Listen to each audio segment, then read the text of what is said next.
You've probably done this. You gave someone the benefit of the doubt one too many times. You stayed quiet when you should have said something. You let a slight go because you didn't want to be that guy. And somewhere along the way, people learned they could treat you a certain way, and you'd just absorb it.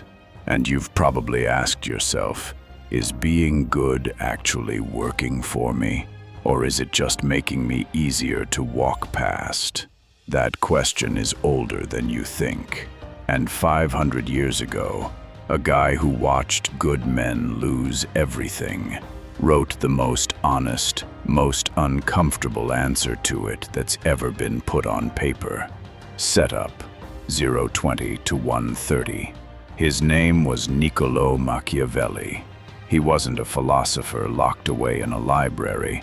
He was a Florentine diplomat, right in the middle of Italian politics, during one of the most violent, unstable periods in the region's history.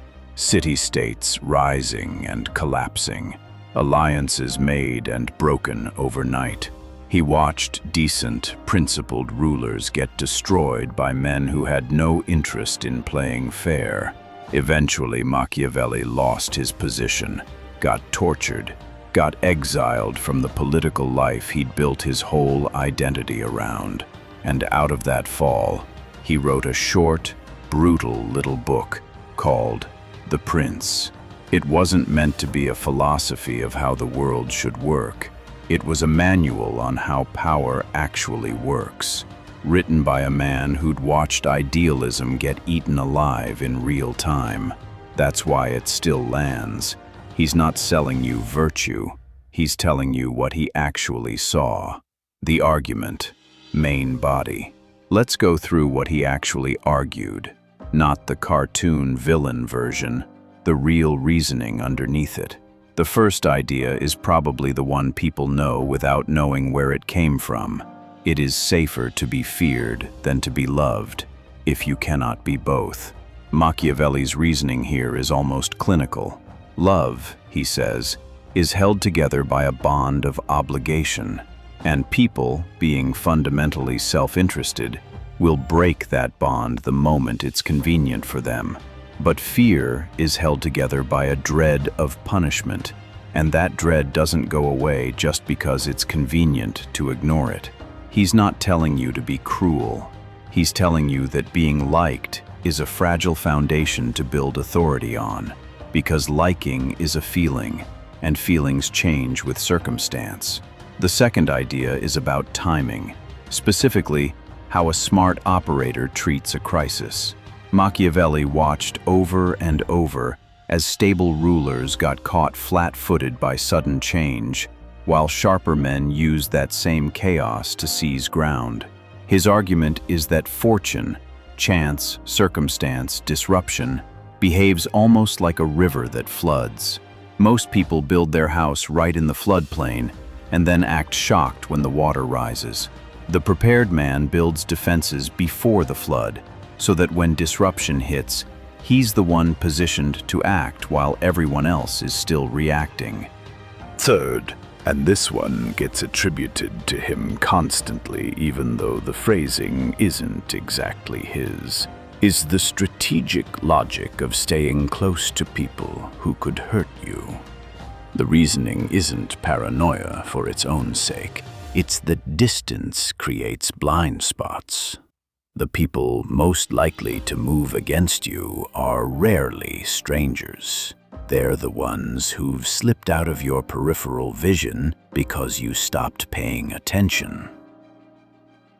Machiavelli's broader point about maintaining awareness of threats fits here.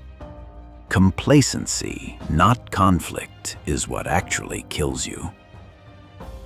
Fourth, appearances carry more weight than most people are comfortable admitting. Machiavelli makes a very blunt observation that most people in the world judge with their eyes, not their hands. Very few people ever get close enough to truly understand your character or your intentions. Almost everyone else is working off of what they can see. That means the appearance of a quality, of strength, of generosity, of competence, often does more practical work in the world than the quality itself, if nobody's around to witness it.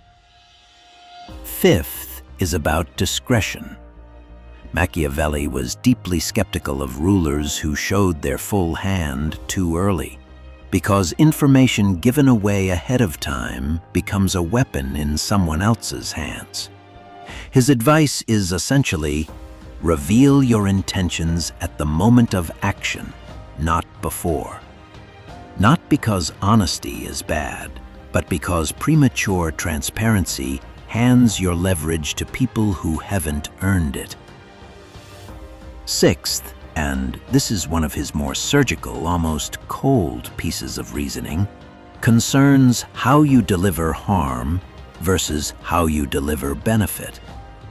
He argued that injuries should be done all at once because a sharp, contained wound is resented far less over time than a slow drip of small cruelties that never lets the resentment heal.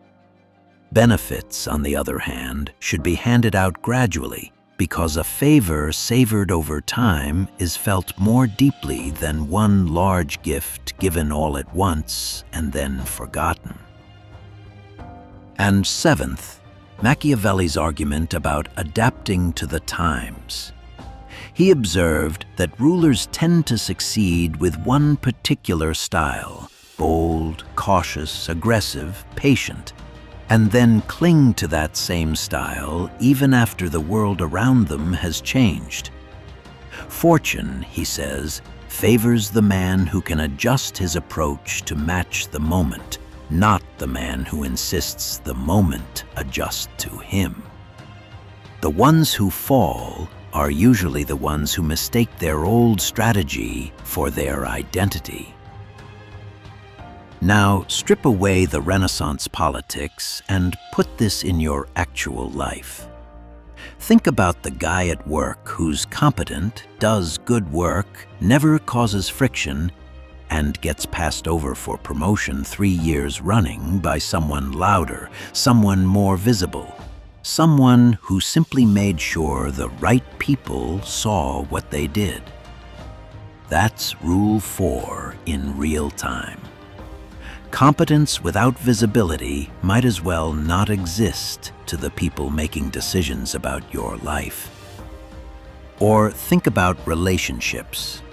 The person who tells you everything immediately, all the time, every insecurity, every plan, every next move, versus the person who has some sense of restraint, some sense of, I don't need to announce everything I'm thinking. One of those people tends to be easier to read, easier to predict, and, if we're honest, easier to lose interest in. That's Rule 5. Discretion isn't dishonesty. It's self-respect with boundaries around it. Or think about how you deliver hard news versus good news to the people in your life. Ripping off the Band-Aid on a hard conversation, a breakup, a piece of blunt feedback, a boundary, actually causes less long-term damage than dragging it out in small cuts over months. But when it comes to appreciation, to praise, to rewarding someone, spacing it out, meaning it each time, tends to build far more loyalty than one big grand gesture followed by silence. That's Rule 6, and most people do it exactly backwards. They drag out the bad news and front-load all the good news, and then wonder why nobody trusts them. And think about the person who got successful young by being aggressive and never learned any other mode. So 10 years later, in a completely different chapter of life, they're still running the same aggressive playbook on people and situations that require something else entirely. That's Rule 7. the world doesn't owe your old strategy continued relevance. Here's where most people who read Machiavelli badly get it wrong. And it's worth slowing down on this, because it's the difference between using these ideas and being ruined by them. Machiavelli himself actually drew a distinction that gets left out of every "be ruthless" summary of his work. He separated what he called cruelty well used from cruelty badly used. Well-used cruelty is deliberate, necessary, and, critically, it stops. It's applied once, decisively, in service of an actual outcome, and then it's over. Badly used cruelty is the kind that spirals, where harshness becomes a habit instead of a tool, where someone starts being ruthless not because a situation calls for it, but because ruthlessness has become their whole personality. That's the trap. Somebody watches a video like this, hears fear over love, harm all at once, keep your guard up, and decides the takeaway is be colder, be harsher, trust no one, all the time. That's not what any of this is actually arguing.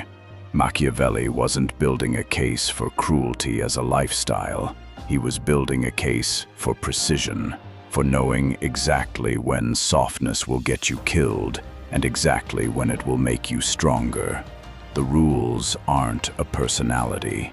They're a toolbox, and a man who uses every tool in the box on every single job isn't skilled. He's just dangerous to be around, including to himself.